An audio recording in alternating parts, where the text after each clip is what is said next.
Dzień dobry, assalamu alaikum, ciao, konnichiwa, bonjour, guten morgen, good morning, good morning, good morning. How are you today? I hope you're well. It's Ken at 10, talking about all things topical, including house prices. And should you go on holiday, green, amber, or red? What do you think? Lots of controversy, lots of conflicting government advice, isn't there? They're saying we should or we shouldn't, or maybe we should or maybe we shouldn't. Maybe it's a good idea, maybe it's not. Very confusing, very conflicting. Ken at 10's advice, leave it this year. Put it on hold this year. Go next year. Then you'll be sure. Why risk it? You know, if you're not sure and it's a bit like, maybe, is it a really good idea to be in an air-conditioned tube with recycled air? I'm not convinced, let alone in the queues on the beaches or on the plane or in the airport. So, you know, my advice is it's not essential travel. This is a fantastic country. Now and again, we get sunshine, not as often as we'd like. And yeah, do it next year, right? Anyway, how are you today? Welcome along to Ken at 10. We are James Alexander Estate Agents. We broadcast daily at 10, telling you about all things that are going on in house prices and what's going on in the market generally. We're estate agents selling and renting property, and we're very busy right now, as is everybody involved in property, and lots going on with the stamp duty deadline. And by the way, there are 43 days remaining until the first deadline passes. That's the end of June, where you can make a saving of up to £15,000, which is what's pushing prices throughout the UK and creating a bit of a mad market, as you probably know. And if you don't, trust me, it's crazy out there. So let's have a look at a few of the headlines so far. We've got a few things going on. We've got something that I think could be important is delays to council searches threatening the stamp duty deadline. This is an article saying that local authorities are taking so long to return searches that buyers risk missing out on the stamp duty holiday. Analysis carried out by a broker, Mojo Mortgages, found that places including Hackney and Havering experiencing 36 and 27 weekdays respectively. North and South Bucks have got the speediest local search response. There are ways of doing personal searches which can speed this up tremendously. So do speak to your solicitor about doing a personal search if the search is the thing that's holding up your purchase and you really want to hit that deadline, because it can be a real problem. But there is a thing called a personal search. Take advice from your solicitor on that. It might get you out of a hole. Good luck to you if it does. An article caught my eye in the Times, and this is from a guy called David Smith, who's one of their financial commentators. And he's saying that there are reasons to worry about the extent to which house prices are rising. He notes that February's official house price index showed price inflation of 8.6%, the highest for 7 years. And last month they were up 11.7% on a year earlier. He says demand points to exuberance, with the latest RICS Surveyors Residential Market Survey showing strong buyer demand and limited supply. A combination that's seen prices soaring, reflecting the stamp duty holiday and its role in driving activity and prices. Mr. Smith calls it one of the most unnecessary tax cuts he can remember, saying the initial tax cut made sense, but the Chancellor's decision to extend it was strange. Well, that's an interesting view. I mean, my view is that housing drives so many other things, and that's what you've got to remember. It's not just about, you know, the actual house itself. It's about the ancillary services. If people are moving house, what else are they doing? Well, they're probably using a builder to spruce up their own house, probably a painter to spruce up their own house, certainly a gardener, maybe a cleaner, and that's before they even start.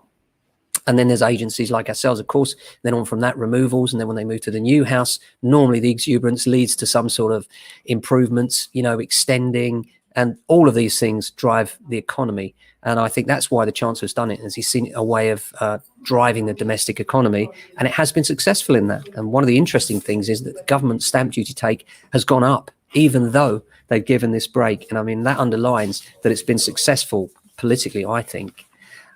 Talking of that, the Bank of England has some interesting predictions, and this is from Andrew Bailey. He's the Bank of England governor, and he believes inflation will spike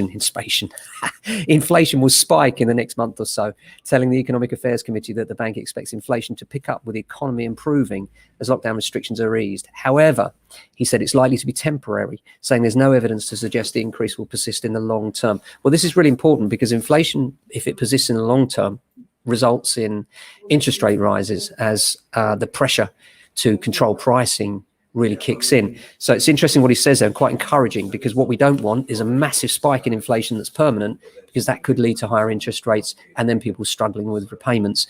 I don't see that happening anytime soon. And it's interesting that report underlines that that's unlikely now. Now on to mortgages. Mortgage data suggesting 1 in 10 mortgages have had problems. And this is because they've been rejected after taking a loan repayment break. This annoys me, because I remember the government giving the break, and there were assurances that no lender would consider this, and it wouldn't be the case back in May 2020, when they were saying, oh yeah, if you take the break, it'll be fine, won't affect your credit score, you'll still definitely be able to get a mortgage, lenders won't mind. And the truth is they do mind, and it was bad advice. And now it's coming through, and it's frustrating. I feel sorry for people that have taken advantage of various schemes and ways of delaying payments, and only to find that yes, actually their mortgage capability is affected adversely. And 1 in 10 being rejected, that's 10% of people that are applying for mortgages. That is awful. My heart goes out to you if you're in that position. And I do think the government gave very poor steer on this. They should have been saying, look, this is a last resort. It may affect your ability to get credit. And had they said that, then people wouldn't be in a position where they went out and took advantage of it, where maybe they could have struggled on a little bit longer and maybe pushed through, and then been in a position where now they could get a mortgage. So that's really frustrating and bad advice, but there we go. Coronavirus wise, things seem to be going well, don't they? We're all worried about the Indian variant, aren't we? But it does appear that the people that are getting COVID are the ones that aren't vaccinated. And if you haven't been vaccinated, really, why not? You know, if you have the opportunity, go get it. We certainly did. And we believe that it's very selfish of those that don't. Why? Because you really don't have the right to do that, in my view. You know, you are actually making other people at risk. Even people that have taken the vaccination still have a 5% chance of contracting coronavirus. And if you don't take the vaccine, then you're putting those people, other people's families, everyone in danger and at risk. And in this pandemic, I don't think that's an acceptable line to take. I really don't. I think that everybody has a responsibility to get that vaccine. So if you get offered it, take it. Yes, you might have a cold for a couple of days, but what's the alternative? And if you're not even sure about, or it might not affect me because I'm young or anything, just have a look at long COVID. Google long COVID and have a look at some of the awful effects of that. Absolutely terrible. And so protect yourself, protect others. Get yourself that jab when you get the chance, and take the second jab when you get the chance for that as well. You're protecting yourself, your family, and others as well. And I really do feel strongly about that, especially now with the Indian variant coming along. Nobody wants another lockdown. The government have been very poor, in my view, in terms of locking down India as a red list country. I know we need a trade deal with India, but that's no excuse for leaving the country exposed and vulnerable again. We're an island. We said this at the beginning of the pandemic. I'll say it again. It's bad, very bad that we left the borders open as long as we did. It was totally unnecessary, and we wouldn't have the Indian variant here if he'd have actually closed the borders when we knew it was a massive problem before it started to appear here in the UK. So very frustrating, but there we are, rant over.